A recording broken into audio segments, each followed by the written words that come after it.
आज हम लोग बात करेंगे सुशासन बाबू के बारे में। मैं नीतीश कुमार की बात कर रहा हूँ। इनके बारे में एक सामान्य जानकारी हम लोग देखेंगे और इनका पारिवारिक बैकग्राउंड किस तरह से रहा है, इनकी शिक्षा भी देख लेंगे। इनका जो राजनीतिक जीवन है उसे भी हम लोग देखेंगे और इनसे जुड़े हुए कुछ विवाद भी हैं, उन विवादों पर भी हम लोग बात करेंगे। और आप सभी जानते हैं कि कई लोग इन्हें बिहार की राजनीति का चाणक्य भी कहते हैं।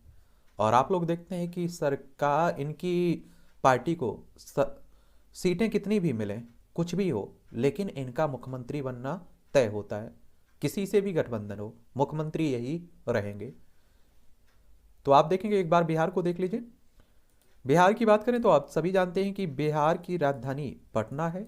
इसकी सीमा, अंतर्राष्ट्रीय सीमा नेपाल से लगती है। राज्यों में उत्तर प्रदेश, झारखंड और पश्चिम बंगाल से लगती है। विधानसभा में 243 सीटें हैं, विधान परिषद में 75 सीटें हैं, राज्यसभा में 16 सीटें हैं, लोकसभा में 40 सीटें हैं। 94,163 वर्ग किलोमीटर में आपका बिहार फैला हुआ है।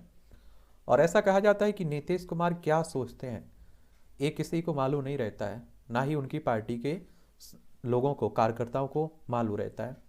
वो इस तरह के फैसले करते हैं कि सभी को चौंका देते हैं। कुछ नीतीश कुमार की आप लोग पिक्चर भी देख लीजिए। ये नीतीश कुमार हैं, आप देखिए, इनकी पत्नी है।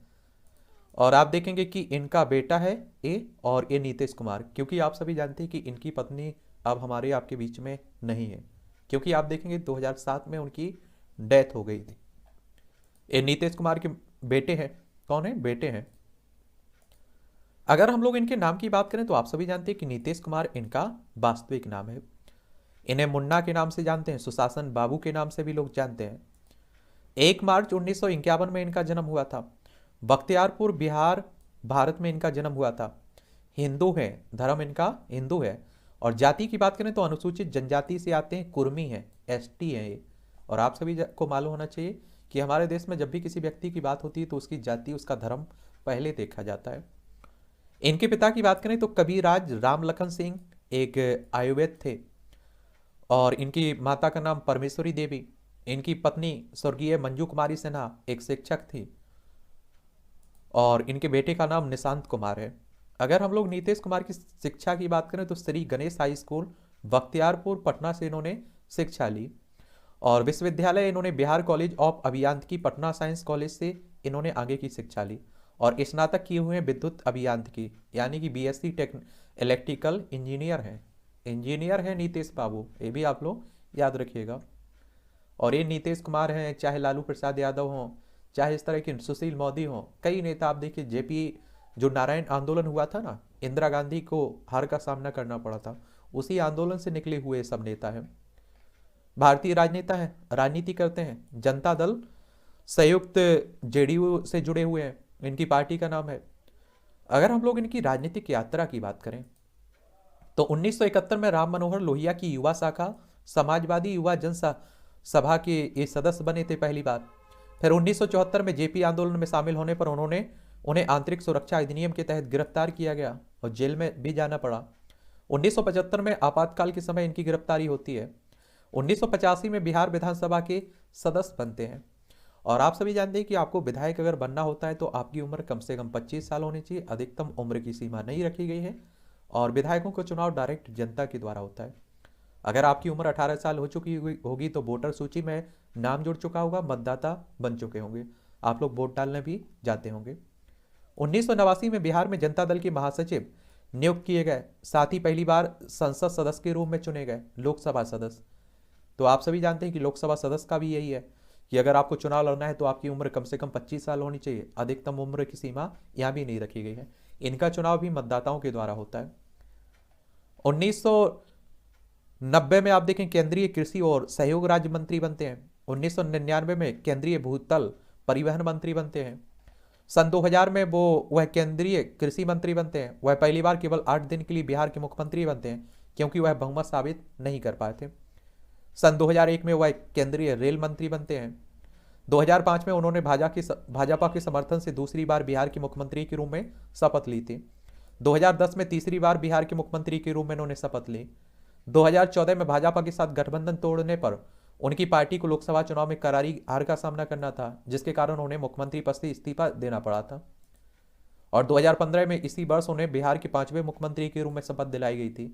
वह गठबंधन सरकार थी और जिसे लोकप्रिय रूप से महागठबंधन आप लोग कहते हैं, जिसमें आप देखिए राष्ट्रीय जनता दल, भारतीय राष्ट्रीय कांग्रेस, जनता दल पार्टियां शामिल थी, लालू प्रसाद यादव की पार्टी भी शामिल थी। फिर आप देखते हैं कि 2017 में उन्होंने महागठबंधन तोड़ दिया था और 27 जुलाई 2017 को भाजपा के समर्थन से बिहार के छठे मुख्यमंत्री बने थे। ये नीतीश कुमार ने आप देखिए लालू प्रसाद यादव का साथ छोड़कर फिर से बीजेपी से गठबंधन कर लिया था। 2022 में बिहार में जारी सियासी संकट के बीच नीतीश कुमार ने 9 अगस्त 2022 को बिहार भाजपा के साथ गठबंधन तोड़ दिया और आप देखेंगे 160 विधायकों के समर्थन के साथ वो फिर से बिहार के मुख्यमंत्री बने। तो ये सब चलता रहता है। 2020 में चुनाव हुए थे तो ये बीजेपी के साथ थे, इन्हें बहुमत मिला था, ये मुख्यमंत्री बने थे, इनकी पार्टी तीसरे नंबर पर ही थी। इनसे जुड़े हुए कुछ विवाद हैं, आगे क्या इनका राजनीतिक सफर रहता है ये तो आने वाला वक्त ही बताता है। उसके लिए आजकल आप लोग सोशल मीडिया पर हैं तो उससे आप लोग उनके बारे में जानते भी रहते हैं। तो एनडीए द्वारा प्रधानमंत्री पद के उम्मीदवार नरेंद्र मोदी के नाम की घोषणा के बाद 2014 में आम चुनाव से पहले नीतीश कुमार ने भाजपा के साथ अपना गठबंधन तोड़ दिया था और ये नहीं चाहते थे कि प्रधानमंत्री के रूप में नरेंद्र मोदी बने। 2015 में लालू प्रसाद और कांग्रेस के साथ गठबंधन से बिहार में चुनाव की आलोचना में रहे थे और बिहार चुनाव के दौरान एक तांत्रिक से मिलने का वीडियो भी वायरल हुआ था, उस समय भी ये चर्चा में रहे थे।